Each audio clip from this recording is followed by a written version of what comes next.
Bien. Alors, pour commencer, dans ce chapitre 1, on va faire quelques rappels sur le principe de fluorescence et aborder quelques outils moléculaires de la fluorescence. Alors d'abord, un petit peu de vocabulaire et on va aborder un mot qui est souvent utilisé dans le domaine scientifique, qui est le mot de sonde. Alors qu'est-ce que c'est qu'une sonde? Parce que ce mot est souvent galvaudé. Une sonde, c'est un objet qui détecte. C'est-à-dire, c'est un objet qui va recevoir une information que vous ne pouvez pas percevoir, et qui va la transformer en quelque chose qui est compatible avec votre perception à vous. Donc nous, ici, on parle évidemment de sondes moléculaires. Alors, votre corps est rempli de sondes moléculaires. Ces sondes répondent, par exemple, à la lumière, à la chaleur, au goût, au son, etc. Et ces sondes nous permettent d'analyser et d'interpréter tout ce qui nous entoure. Alors ça peut être de manière consciente ou de manière inconsciente. De manière consciente, vous avez les cinq sens. Donc, pour donner un exemple de sonde moléculaire de ce type, vous avez peut-être déjà entendu parler de la rhodopsine, qui est un récepteur protéique photosensible qui est situé dans la rétine et qui fonctionne par modification à l'absorption d'un photon d'une vitamine qui est la vitamine A, le rétinal, qui est un cofacteur qui est situé dans la structure de la rhodopsine. Outre les cinq sens, vous avez aussi dans votre corps des sondes biologiques partout dans vos tissus, dans vos cellules, qui permettent par exemple à votre organisme de détecter une anomalie ou bien une attaque extérieure. Alors, en ce moment, évidemment, on parle d'attaque virale. Euh, et ces sondes moléculaires vous permettent de détecter le problème, de vous alerter, par exemple en déclenchant une douleur, une fièvre, une démangeaison, et puis d'y réagir. Donc comme exemple parfait de ce type de sonde moléculaire là, vous avez évidemment les anticorps. Alors de nos jours, on a besoin de connaissances très précises sur ce qui se passe à l'échelle moléculaire en biologie. Et c'est un peu l'enjeu de pas mal des applications de votre domaine qui sont les biotechnologies. Donc que ce soit à l'intérieur d'un organisme vivant ou bien à l'extérieur. Alors, on a développé de nombreuses méthodes analytiques au fur et à mesure des années, depuis maintenant plus d'un siècle, qui permettent de détecter des phénomènes ou des molécules qui normalement vous sont inaccessibles. Alors, parmi les plus anciennes méthodes, on peut parler des tests chimiques colorimétriques, par exemple, que vous avez déjà dû pratiquer, euh, par exemple au lycée ou en première année. Donc les technologies dont nous on va parler, évidemment, elles sont bien plus avancées que ça, mais elles reposent toutes sur le même principe de base. Le principe, c'est premièrement la détection d'une information. Cette information, ça peut être un facteur physique, chimique ou biologique, et la détection est faite par un appareil. Deuxième étape, c'est la transformation de cette information-là en quelque chose qui va être interprétable pour vous. Par exemple, ça peut être une valeur numérique, ça peut être un pic, si on parle de chromatogramme par exemple, ou de spectrométrie de masse, ça peut être une couleur, ça peut être un son, peu importe. Et la troisième étape, c'est la restitution de ce signal à l'observateur, généralement par un écran situé sur la machine, connecté à la machine. Donc vous connaissez pas mal de techniques analytiques modernes normalement, que vous avez déjà abordées. On peut parler de spectroscopie UV, infrarouge, la RMN, résonance magnétique nucléaire, la spectrométrie de masse, la cristallographie par rayons X, etc. Donc tout ça, c'est des techniques dont vous avez déjà entendu parler et qui reposent toutes sur ce principe-là. Évidemment, il y a aussi des applications qui sont au-delà du laboratoire, que ce soit le laboratoire de recherche ou le laboratoire d'analyse médicale. Il y a aussi beaucoup d'applications en imagerie médicale. généralement pour le diagnostic. Donc en parallèle de la résonance magnétique nucléaire, on peut citer par exemple l'IRM. Donc l'IRM repose sur exactement la même technique que l'ARMN, simplement à la place d'un tube, l'échantillon, c'est vous, c'est une personne. Vous avez comme technique d'imagerie la tomodensitométrie aux rayons X, qu'on appelle plus communément le scanner, la tomographie à émission de positrons, qu'on appelle plus communément le PET scan, les radiographies, etc., etc. Donc toutes ces techniques, quelles que soient les applications, reposent sur ce principe-là et ont besoin donc d'une sonde. Alors nous, dans ce cours, on va se focaliser principalement sur un phénomène physique précis, qui est la fluorescence.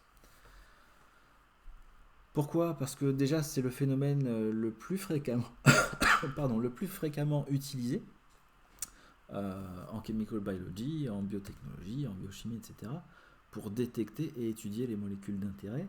On reparlera un petit peu plus tard dans ce cours des raisons pour cela. Mais par contre, n'oubliez pas tout au long de ce cours que ce n'est qu'un exemple. Donc nous, on va utiliser la fluorescence, mais je vous citerai aussi parfois quelques exemples qui utilisent d'autres phénomènes physiques de détection. Donc la fluorescence, on va faire quelques petits rappels dessus. Normalement, c'est des choses que vous avez déjà vues, mais si vous ne les connaissez pas, vous aurez tout ce qu'il faut dans ce cours. Alors d'abord, pourquoi la fluorescence ? Donc, comme on l'a dit, ces techniques-là sont très largement utilisées en chimie, en biologie, en bioanalyse et dans les applications médicales. Ce sont des techniques très sensibles. Certaines permettent même de détecter une molécule unique. On en reparlera un petit peu plus tard.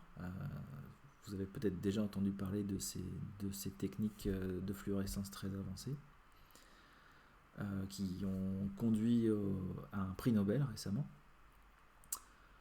Le phénomène de fluorescence, il est extrêmement rapide. Le temps de vie de fluorescence, c'est de l'ordre de la nanoseconde ou quelques dizaines de nanosecondes. Donc c'est très rapide. On a le résultat pratiquement immédiat pendant qu'on fait la mesure. Et puis surtout, la fluorescence est aujourd'hui bien maîtrisée et est adaptée à beaucoup de techniques différentes. Ça peut avoir des approches qualitatives, mais aussi quantitatives. Ça peut être utilisé pour faire de la mesure, pour faire de l'imagerie. On peut facilement le coupler à des techniques de séparation, comme l'HPLC par exemple, la chromatographie. On peut faire de la microscopie avec. Voilà. Il y a beaucoup de machines différentes qui permettent des applications différentes qui utilisent la fluorescence. Ces techniques de fluorescence, elles sont non invasives et non destructrices. Donc elles ont un minimum d'effet sur l'organisme vivant qui est étudié. Si vous mettez ça en parallèle des techniques qui utilisent les rayons X par exemple, vous avez là un avantage certain. Autre avantage de la fluorescence, c'est que quand on fait de la fluorescence, on sait détecter simultanément plusieurs molécules différentes qui donnent chacune une information spécifique. Comme vous le savez peut-être, ce qui importe quand on regarde de la fluorescence, ce sont les longueurs d'onde d'absorption et d'émission. Et vous pouvez très bien détecter plusieurs fluorophores à la fois si leurs longueurs d'onde d'émission sont différentes. Bien sûr, il faut respecter certaines règles pour ça, qu'on verra aussi un petit peu plus tard.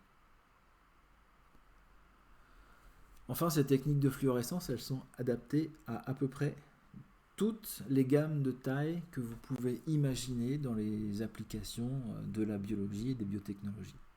On peut aller de la molécule unique, de la protéine unique par exemple, à la petite particule. On peut regarder des cellules, on peut faire donc de l'imagerie cellulaire par exemple, des tissus, mais aussi l'animal entier. On peut aller vraiment à toutes les gammes de taille imaginables avec les appareillages adaptés.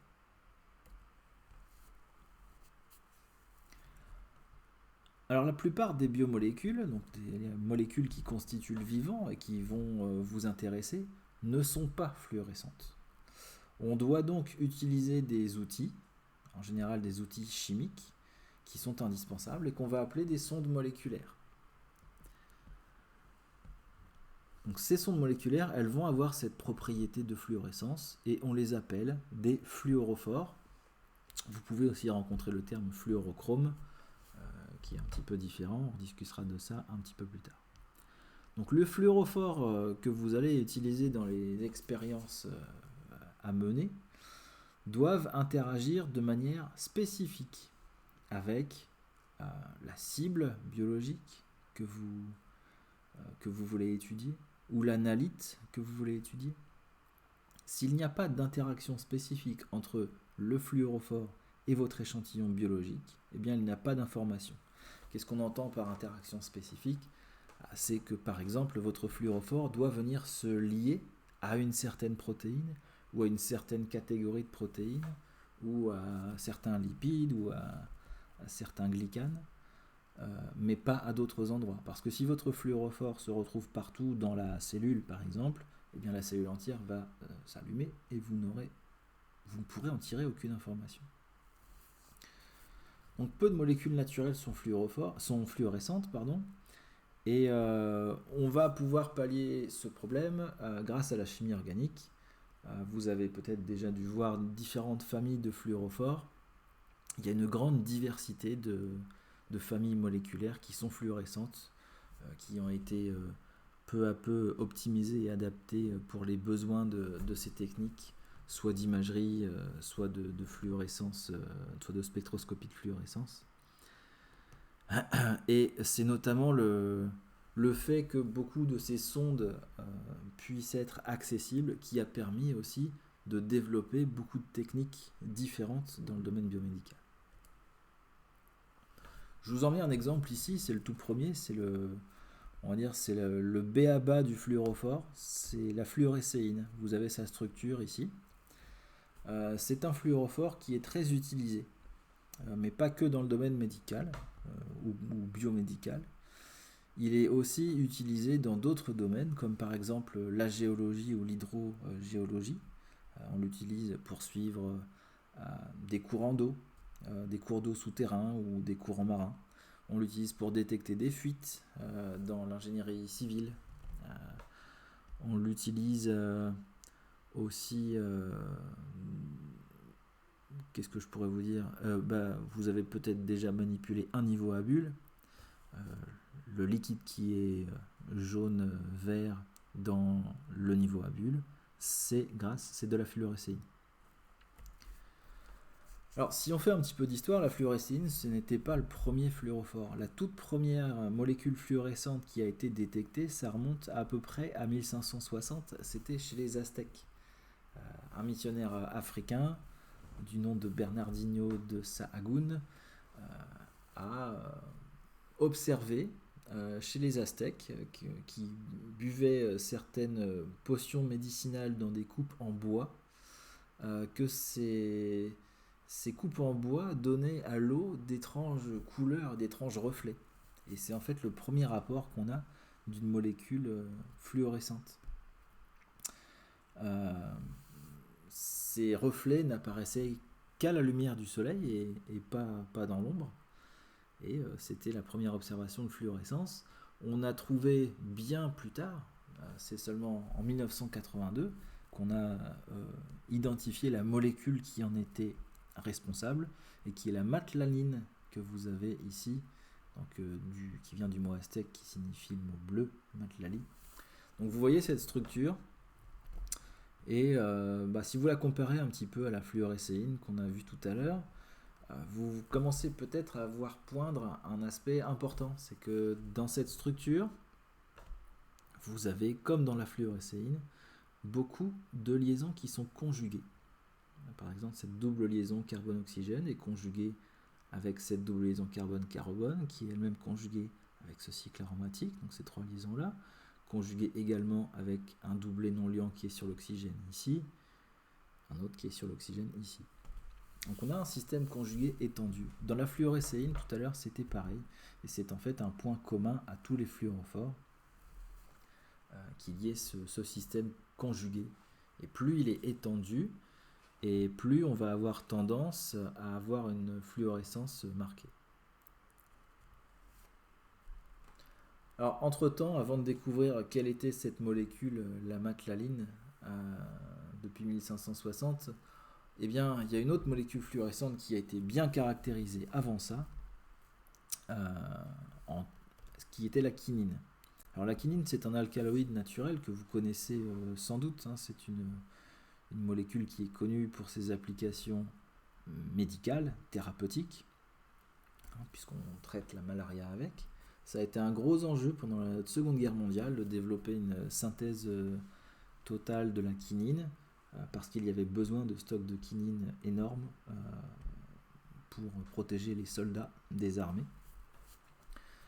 Et vous voyez, vous avez sa structure ici, là encore, vous remarquez un système conjugué étendu qui va de l'oxygène qui est ici, aux deux cycles aromatiques qui sont là. Et donc il s'avère que cette molécule n'a pas que des propriétés antimalariales, elle est aussi fluorescente. C'est en 1845 que John Herschel a fait une observation à partir d'une solution de sulfate de quinine. Donc c'est le sel de sulfate de la quinine. Alors vous voyez une des potions ici à gauche. Cette solution, qui est normalement incolore, elle émet un éclat bleuté à sa surface lorsqu'elle est exposée à la lumière du soleil. Et ce phénomène s'intensifie lorsqu'on ajoute de l'alcool dans l'eau. Alors je ne sais pas si c'est là qu'est né le fameux gin and tonic, mais en tout cas on peut voir un parallèle. Quelques années plus tard, c'est en fait George Stokes à Cambridge qui a élucidé le phénomène, qui a montré qu'il s'agit d'un phénomène physique qui était jusqu'alors inconnu, qui l'a expliqué et qui l'a nommé fluorescence. Donc c'est vraiment à partir de cette date-là qu'on a connu le phénomène physique et qu'on a pu commencer à l'exploiter. Donc retenez ce nom parce que Stokes, c'est George Stokes qui a l'air ici très sérieux sur la photo. C'est vraiment le grand nom qui a été le pionnier de la fluorescence. Alors évidemment, depuis, on a fait des avancées énormes et on a produit par la chimie organique de synthèse de nombreux fluorophores, de nombreuses familles de fluorophores, souvent inspirées de molécules naturelles qui ont été modifiées au fur et à mesure, mais parfois, pour certaines, qui ont été complètement créées de toutes pièces, puis optimisées.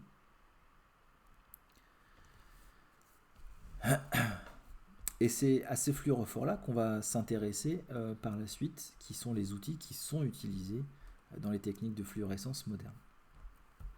Alors d'abord, en quoi consiste le phénomène de fluorescence ? Vous le savez sans doute déjà, mais on va faire quelques petits rappels rapides là-dessus qui ne sont jamais superflus. Ça.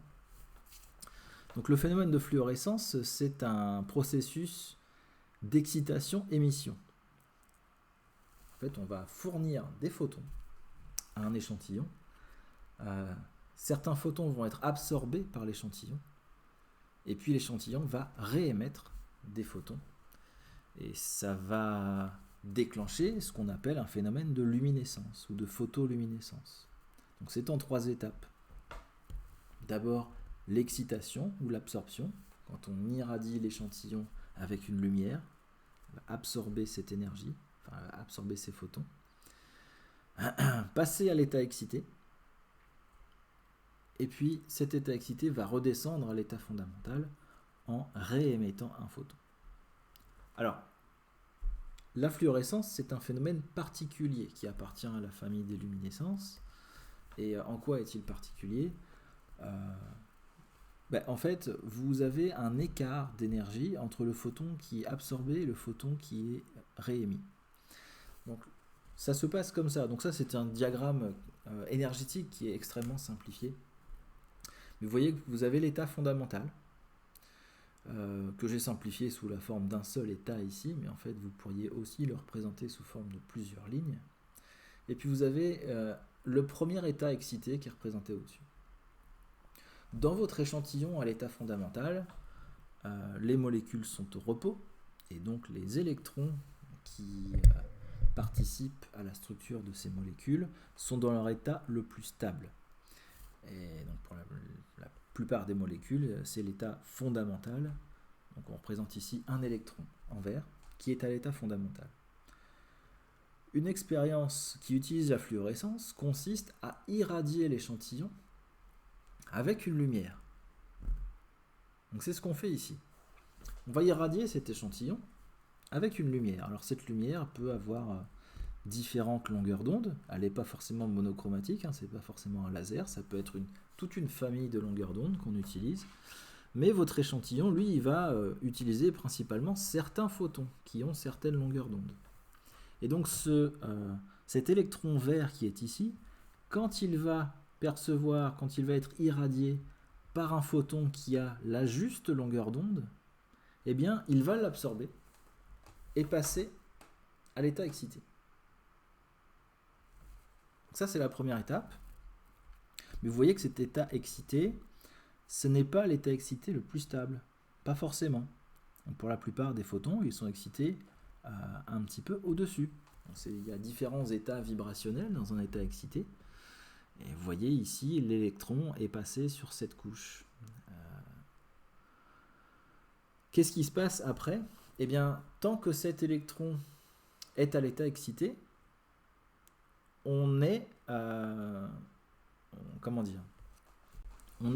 C'est le temps de vie de fluorescence. Donc cet électron va rester un certain temps à l'état excité.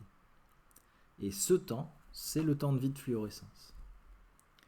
Et pendant que cet électron reste à l'état excité, il ne va pas rester dans cet état-là. Il va y avoir ce qu'on appelle une thermalisation qui va faire que cet électron va perdre de l'énergie et peu à peu redescendre en énergie. Mais l'énergie qu'il perd est émise ici simplement sous forme de relaxation vibrationnelle, sous forme de chaleur si vous préférez. Donc elle n'est pas détectée sous forme de lumière.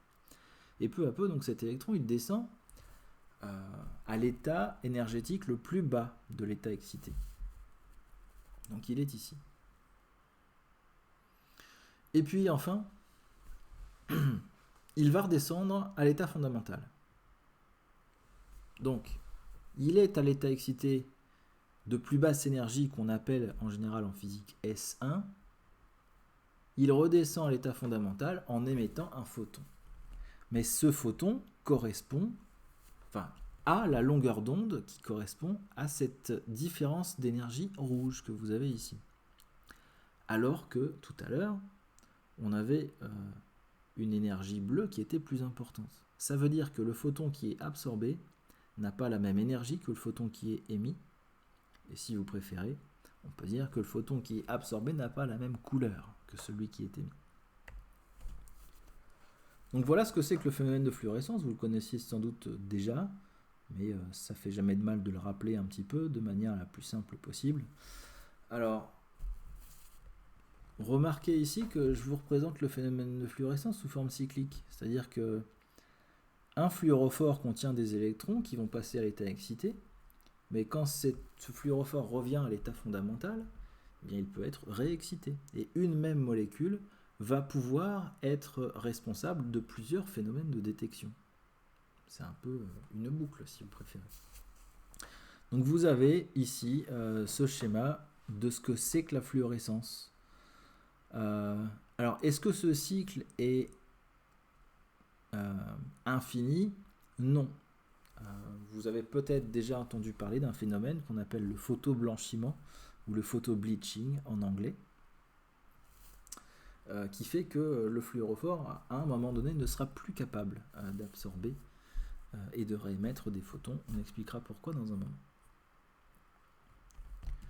Si jamais vous voulez regarder une petite vidéo en anglais sur la fluorescence, je vous ai mis un lien ici qui est très bien fait. Ça vous fera travailler votre anglais, ça vous fera aborder ce phénomène-là d'une autre manière. Et c'est de l'anglais très, très simple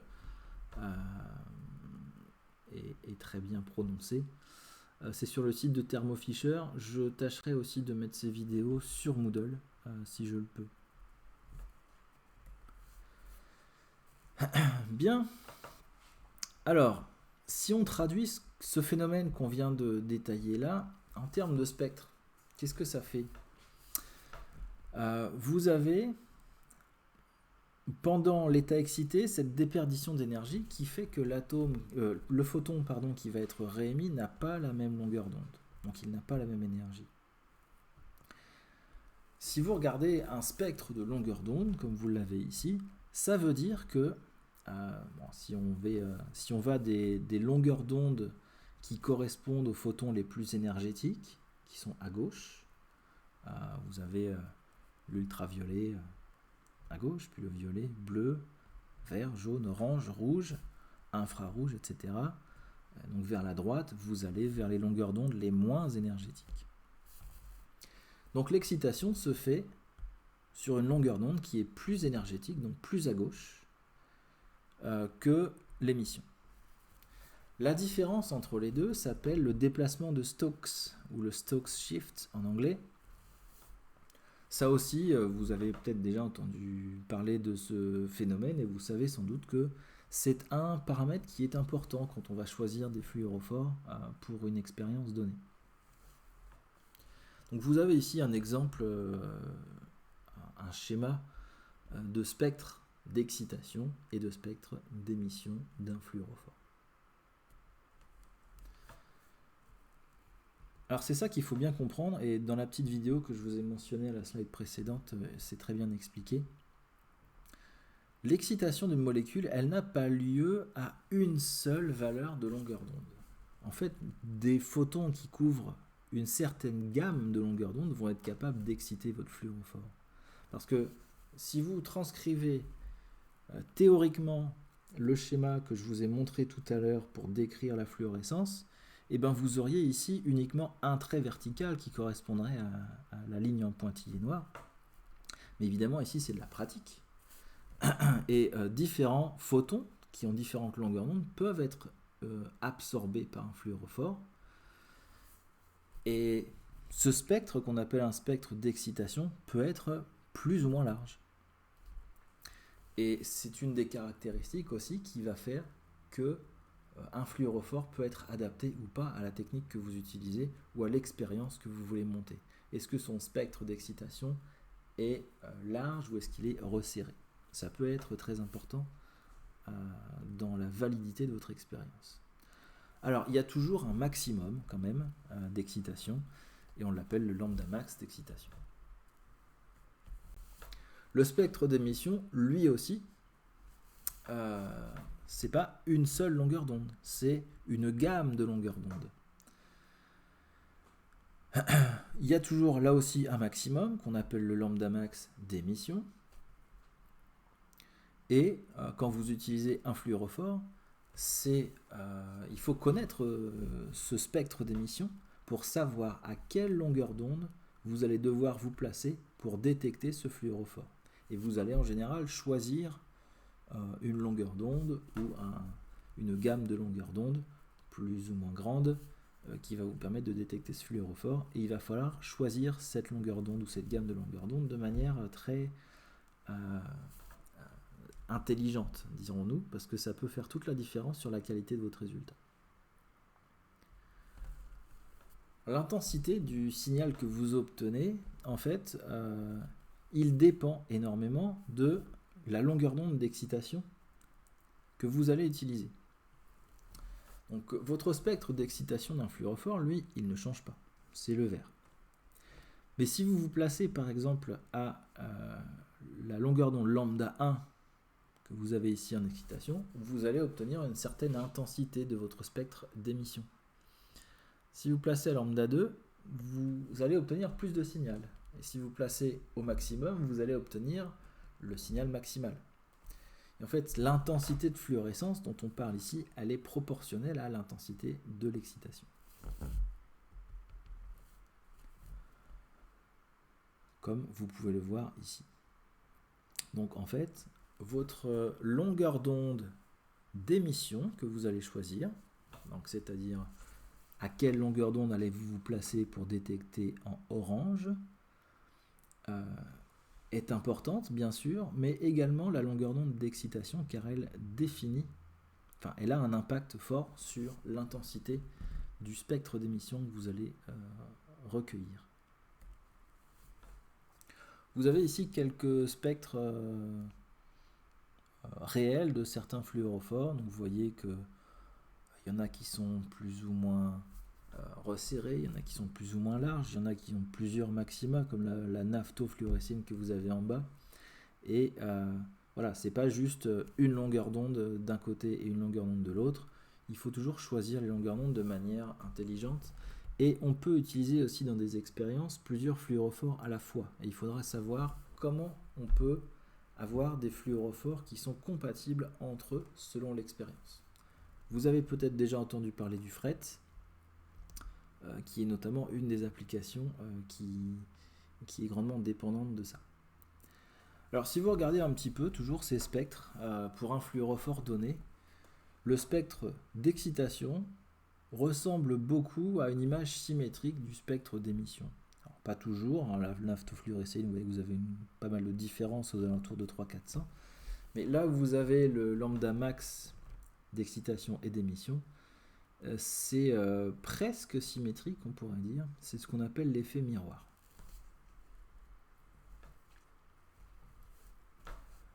Si vous voulez en savoir un peu plus ou revoir ces aspects-là, et vous avez toujours une petite vidéo en anglais sur le site que je vous ai donné tout à l'heure de Thermo Fisher.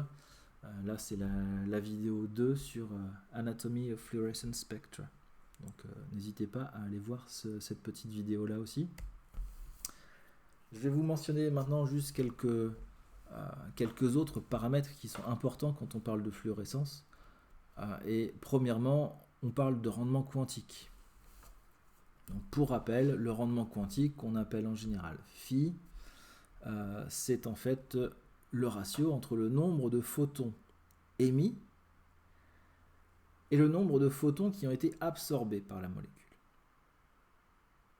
Donc là, on parle du rendement quantique d'une molécule, mais évidemment, quand on fait ça dans la pratique, c'est un rendement quantique d'une solution ou d'un milieu. C'est-à-dire que votre molécule, elle n'est jamais seule, elle est toujours en solution, pour les applications biologiques du moins. Et si elle est en solution, sachez que l'environnement de la molécule a aussi un impact sur le rendement quantique, c'est-à-dire que vous n'aurez pas le même rendement quantique si vous êtes dans l'eau ou si vous êtes dans le chloroforme. Vous n'aurez pas forcément le même rendement quantique si vous êtes à pH 7 ou si vous êtes à pH 1. Voilà, donc ce rendement quantique, il dépend de l'environnement, il dépend aussi de la concentration, etc. Mais vous avez sa définition ici. On ne va pas faire de calcul dans ce cours, mais je vous mets pour rappel la loi de Beer-Lambert que vous pouvez appliquer ici à la fluorescence. Vous pourrez regarder ça par vous-même. Comme nous on ne va pas faire de calcul, je ne m'étends pas dessus, mais sachez juste, c'est pour vous introduire aussi, le fait qu'il y a un coefficient d'extinction pour un fluorophore donné, qui lui aussi est un paramètre important. Plus ce coefficient d'extinction qu'on appelle epsilon, plus il est grand et plus la fluorescence sera forte. Comme vous le voyez si vous interprétez l'équation qui est ici. Le temps de vie de fluorescence est un autre paramètre qui peut avoir son importance. Donc comme on l'a dit tout à l'heure, le temps de vie de fluorescence, il est de l'ordre de la nanoseconde. Il peut aller de quelques nanosecondes à quelques dizaines de nanosecondes.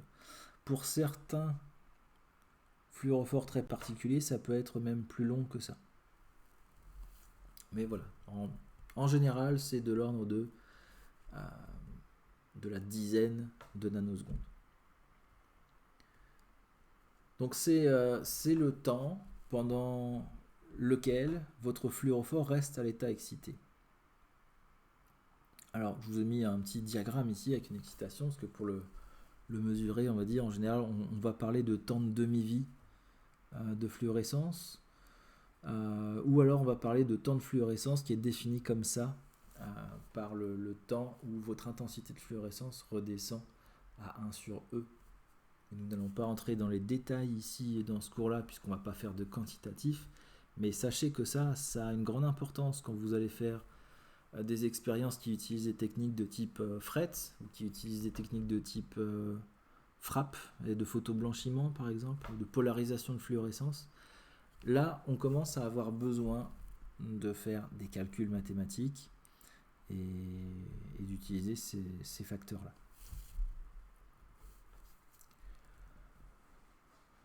Autre phénomène important, c'est ce qu'on appelle le quenching.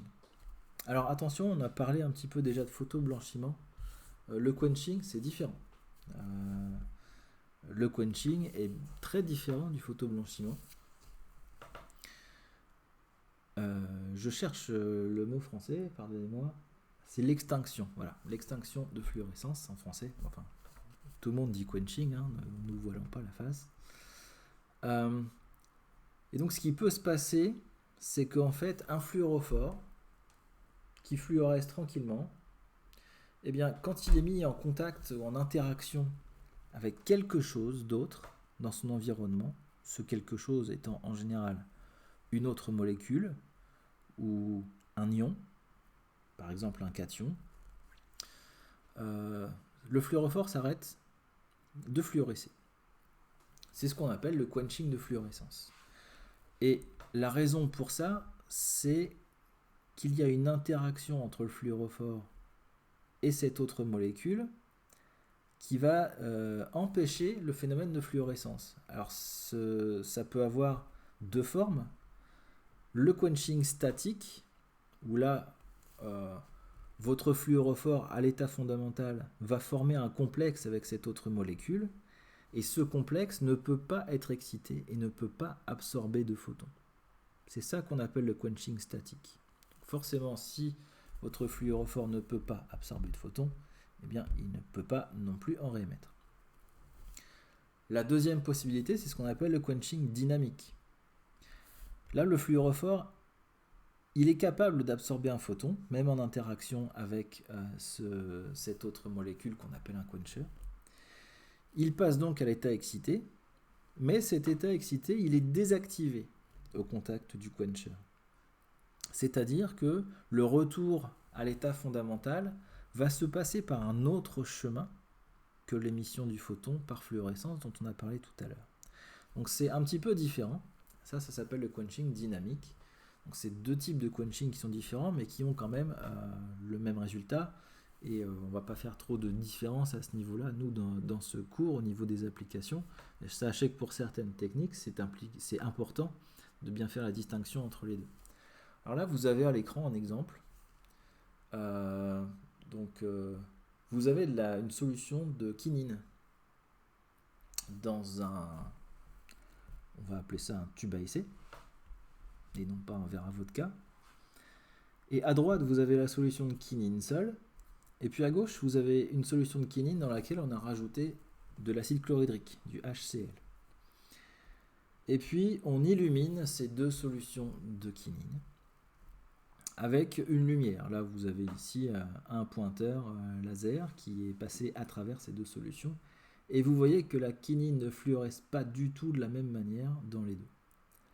Le verre de droite, qui est votre témoin positif, on va dire, la quinine fluoresce tout à fait normalement et vous voyez bien qu'elle émet des photons bleus là où le rayon passe.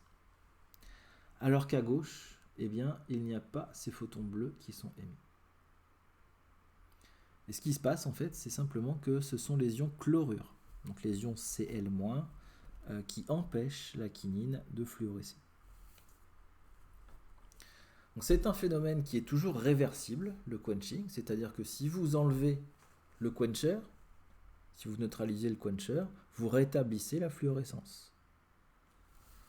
Et ça, c'est très important à retenir, le fait que ce quenching est réversible. Et c'est une des raisons pour laquelle on l'utilise beaucoup dans différentes techniques. Alors, il peut être dû à une autre molécule, mais il peut être aussi dû, par exemple, au pH ou à la force ionique, comme on vient de le voir avec le chlore.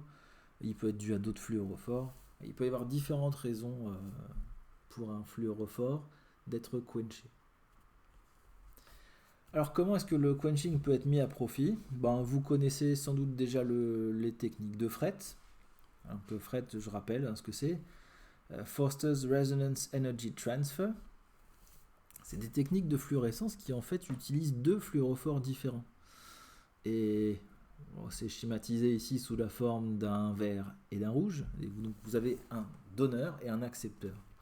Et ce qui se passe, c'est que vous allez exciter le vert, mais ce fluorophore vert ne va pas émettre de photons lui-même à sa longueur d'onde verte parce qu'il est quenché par le rouge, par l'accepteur. En revanche, l'accepteur, lui, il va récupérer donc l'énergie d'excitation du vert qui lui est transmise, et puis lui, il va fluorescer.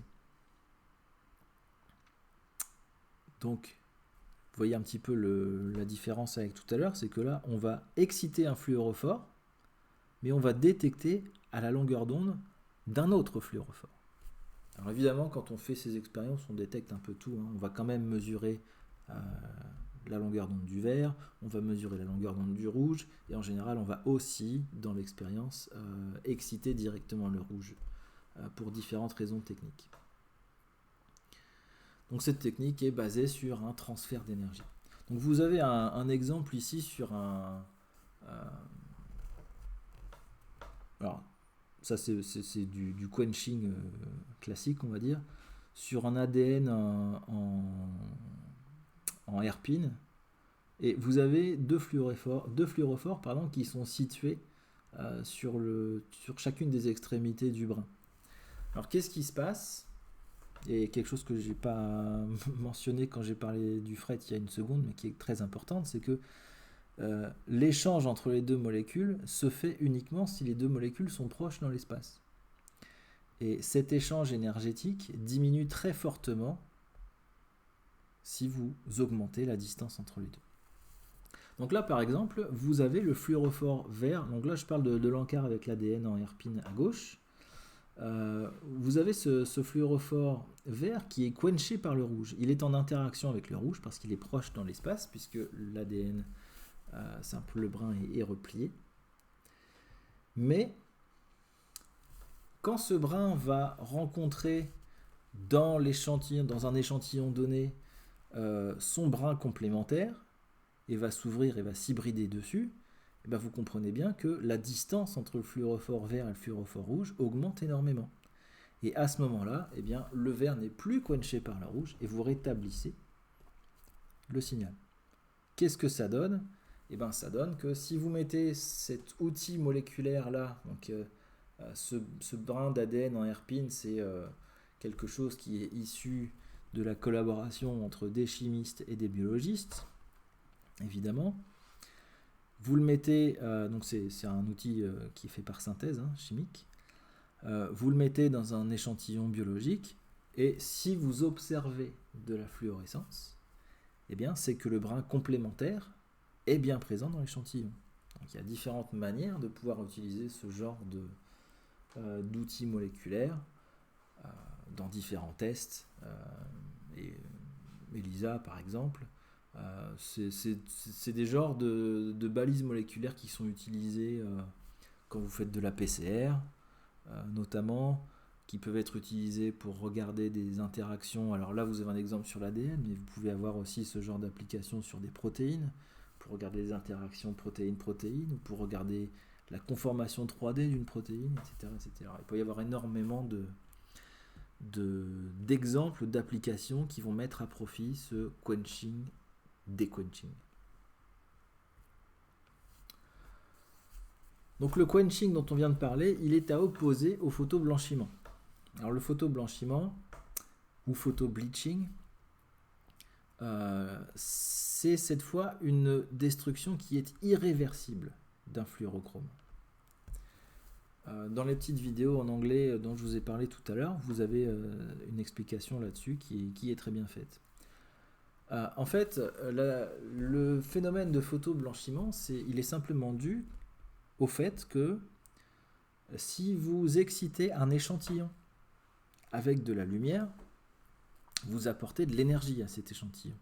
Et si vous apportez trop d'énergie à cet échantillon, il y a un moment où vous allez faire des choses que vous ne voulez pas faire.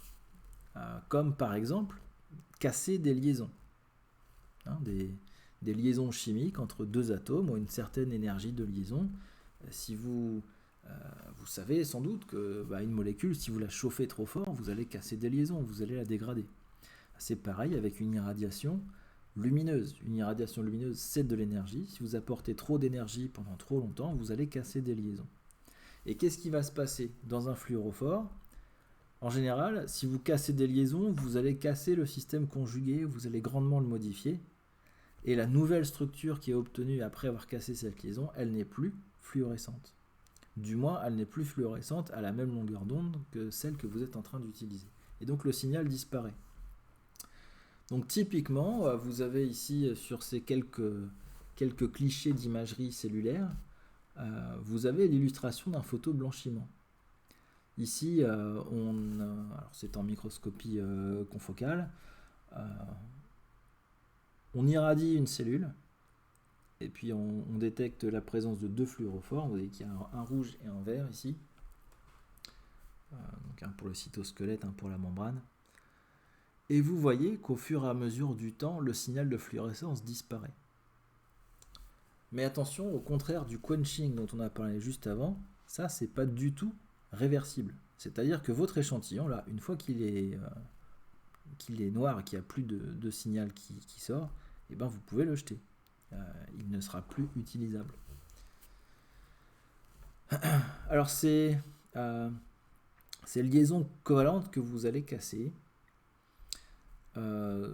c'est des mécanismes qui en général passent par un autre type d'état excité dont on n'a pas parlé, qui sont les états excités triplés. Donc on a ce qu'on appelle du crossing intersystème. Alors, si vous vous intéressez au phénomène physique, vous pourrez aller chercher un petit peu par vous-même à quoi ça correspond tout ça, mais c'est pas quelque chose qui est essentiel pour nous ici. Alors parfois le photoblanchiment peut quand même être exploité, même si souvent il est problématique, il est aussi parfois utilisable et exploitable. Notamment en microscopie. Vous avez pour ça, l'exemple parfait de ça, c'est la microscopie de type FRAP, F-R-A-P. Si vous voulez savoir ce que c'est, vous faites une petite recherche dans votre moteur de recherche favori et vous verrez que c'est en fait une technique qui utilise le photoblanchiment à profit. C'est en fait une espèce de mesure indirecte de fret. Alors, ce photoblanchiment peut être mis à profit, mais bon, en général, dans les techniques classiques, c'est pas du tout le cas. Le photoblanchiment est de manière générale quelque chose qu'on veut plutôt éviter. C'est pour ça, c'est une des raisons pour laquelle on a développé sans cesse des nouvelles familles de fluorophores pour en améliorer les propriétés de fluorescence. Un exemple parfait pour ça, c'est la famille des Alexa fluor. Donc Alexa, c'est un préfixe qu'on met devant, enfin c'est une série de fluorophores. Ne pensez pas que c'est une famille chimique.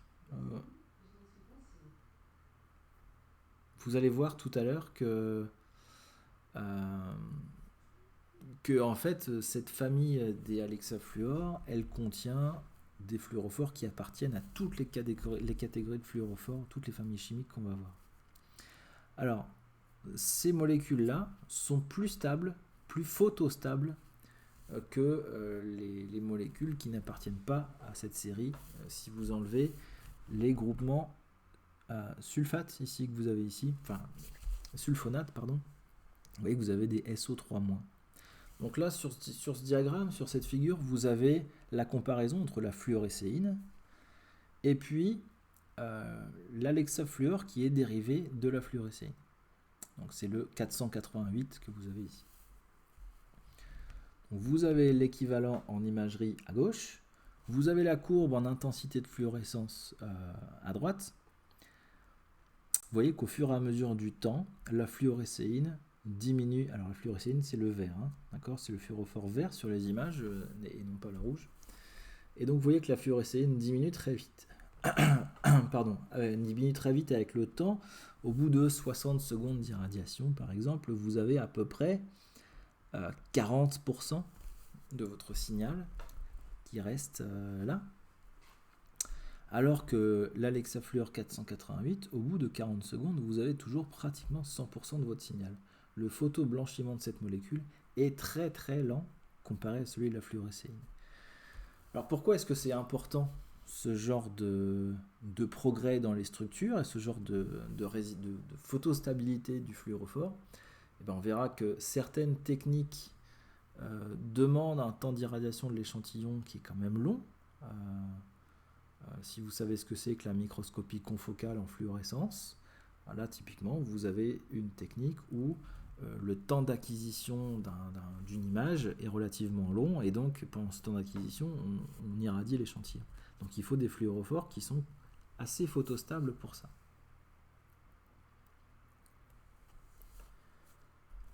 Il y a une autre solution pour diminuer ce phénomène de photoblanchiment.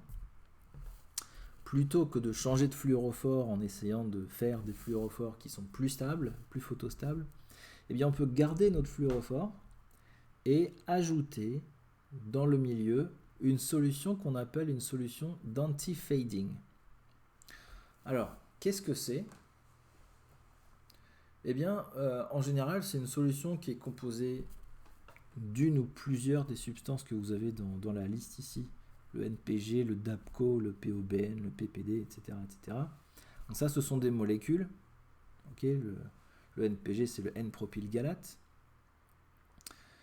Et en fait, il faut simplement savoir que le phénomène de photobleaching, il est lié en partie au fait que dans votre échantillon, vous allez avoir une production d'espèces activées de l'oxygène. Les ROS dont vous avez déjà entendu parler. Des radicaux libres, des espèces activées de l'oxygène. Ce sont ces espèces-là qui sont en général responsables de la destruction de vos fluorophores, du clivage des liaisons dont on a parlé tout à l'heure. Donc si vous mettez des antioxydants dans votre milieu, ça va piéger ces radicaux libres et ça va les empêcher de casser vos fluorophores. Donc vous avez un exemple ici encore sur la figure. Donc là c'est encore une échelle de temps. Donc le T0 à gauche et on va jusqu'à 60 secondes à droite. La ligne du bas n'utilise pas de solution d'anti-fading. Alors si je me souviens bien, ça c'était avec de la fluorescéine tout simplement aussi. Donc vous voyez que le temps, que l'intensité de fluorescence diminue assez rapidement quand on fait l'irradiation. Et puis les deux lignes du dessus utilisent un certain type d'anti-fading. Alors attention, cette figure elle est tirée d'un site commercial, du site du fournisseur qui fabrique cette solution-là qui s'appelle Prolong. Okay, donc forcément, ça montre que ça marche bien. Et vous voyez que ça marche bien d'ailleurs. Au bout de 60 secondes, vous avez beaucoup plus de signal de fluorescence qui vous reste. Alors par contre, le souci de ces solutions-là, c'est qu'elles sont quand même assez chères. En général, on ne connaît pas leur composition, puisque c'est breveté. Mais sachez qu'on peut très bien en faire au laboratoire en utilisant les molécules que je vous ai citées ici, ce qui revient beaucoup moins cher. Donc voilà, ces agents d'anti-fading sont souvent des antioxydants.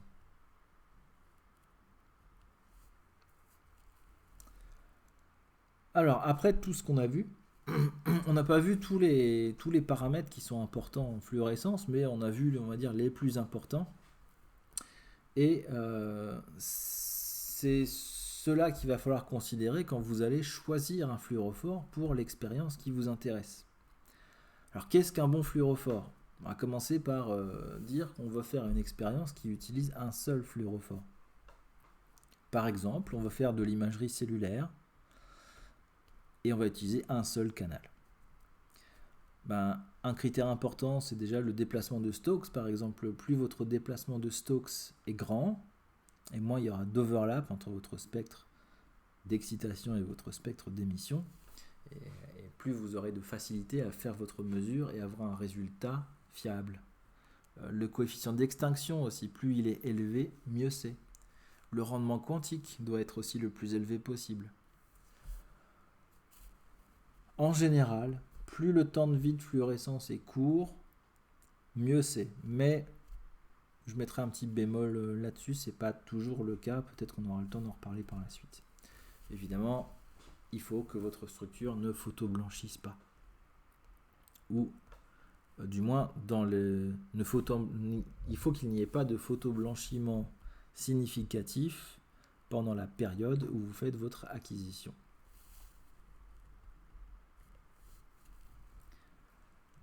Donc votre choix il va être drivé par ces facteurs-là, mais pas que. Vous devez aussi adapter votre choix à l'équipement qui vous est accessible. Parce qu'il faut savoir sur quelle machine vous allez faire votre mesure. Est-ce que votre fluorophore est compatible avec la technique que vous allez utiliser? Avec la source d'excitation par exemple. Est-ce que votre source d'excitation c'est une lampe à mercure? Est-ce que c'est un laser? Est-ce que c'est une LED? Quelles longueurs d'onde vous sont disponibles? Est-ce que vous avez des filtres qui vous sont disponibles et lesquels? Ça c'est important parce que si vous ne considérez pas ça d'abord, vous risquez de vous retrouver dans la situation où vous venez de faire une expérience qui a duré plusieurs jours, vous avez votre échantillon à mesurer, vous voulez faire votre mesure, donc admettons que ce soit pour faire de la microscopie, vous allez sur le microscope et vous vous rendez compte que le microscope n'est pas du tout équipé pour irradier l'échantillon à la longueur d'onde qui correspond à votre fluorophore. Et là, vous allez être bien embêté. Donc évidemment, en général, on sait à peu près les longueurs d'onde dont on a besoin. Il faut bien les mettre en face de ce qu'on a comme équipement. D'autres facteurs, ça peut être la solubilité de votre fluorophore. Est-ce qu'il est soluble dans les conditions où vous allez l'utiliser? Parce que si vous avez des problèmes de solubilité, vous n'allez pas avoir de résultats fiables. Est-ce qu'il est stable chimiquement? Est-ce qu'il est stable à la lumière dans les conditions que vous allez utiliser de pH et de température? On a parlé du photoblanchiment tout à l'heure. Ça aussi, c'est quand même dépendant des conditions environnementales. Donc le pH, la température, le solvant, etc., etc. Mais il y a d'autres considérations aussi qui vont faire que vous allez choisir un fluorophore ou que vous allez l'éliminer. Par exemple, dans votre expérience, est-ce que votre fluorophore doit passer une membrane plasmique, par exemple, ou plusieurs? Ou alors est-ce qu'il doit au contraire rester à l'extérieur des cellules et marquer uniquement la surface? Est-ce qu'il doit rentrer dans la cellule et être séquestré dans un organite particulier, comme des mitochondries par exemple, ou des lysosomes? Tout ça, ce sont des considérations importantes parce que vous avez certains fluorophores qui vont être capables de passer les membranes et d'autres pas du tout. Et donc forcément, ça aura un impact sur votre résultat. Si en plus on ajoute un degré de complexité et qu'on veut imager plusieurs fluorophores à la fois, et ben vous avez tous les critères dont on vient de parler, mais en plus, il faut que les deux fluorophores soient compatibles entre eux. Alors, tout dépend de ce que vous voulez faire. Ici, je parle d'un multimarquage où on ne regarde pas d'interaction entre les deux fluorophores. On n'est pas du tout en train de faire du fret. On veut simplement, par exemple, marquer les noyaux avec une certaine molécule et puis une protéine avec une autre molécule et les regarder indépendamment et regarder leur localisation et leur concentration. Donc là, évidemment, il va falloir que vos deux fluorophores aient des spectres d'émission qui se recouvrent le moins possible. Alors, dans l'idéal, c'est pas du tout, mais évidemment, c'est pas toujours facilement faisable. Mais il faut essayer que ça se recouvre le moins possible pour qu'il n'y ait pas d'interférence entre les deux. Et c'est évidemment la même chose pour les spectres d'excitation. Et il faut surtout éviter d'avoir le spectre d'émission d'un fluorophore qui recouvre le spectre d'excitation de l'autre, parce que là, vous allez avoir du fret. Et si vous n'en voulez pas, ça va vous gêner. Donc voilà quelques considérations qui entrent en compte quand vous devez choisir un fluorophore pour une expérience donnée. Alors, donc ça c'était les petits rappels sur la fluorescence. On va s'arrêter là pour le moment. Si vous avez des questions, vous allez me les poser directement dans Discord, dans le serveur Discord, dès maintenant, hein, je suis disponible. Et puis, on va passer à la suite dans une seconde vidéo où on verra les sondes fluorescentes, les outils moléculaires qu'on va utiliser, quels sont ces outils.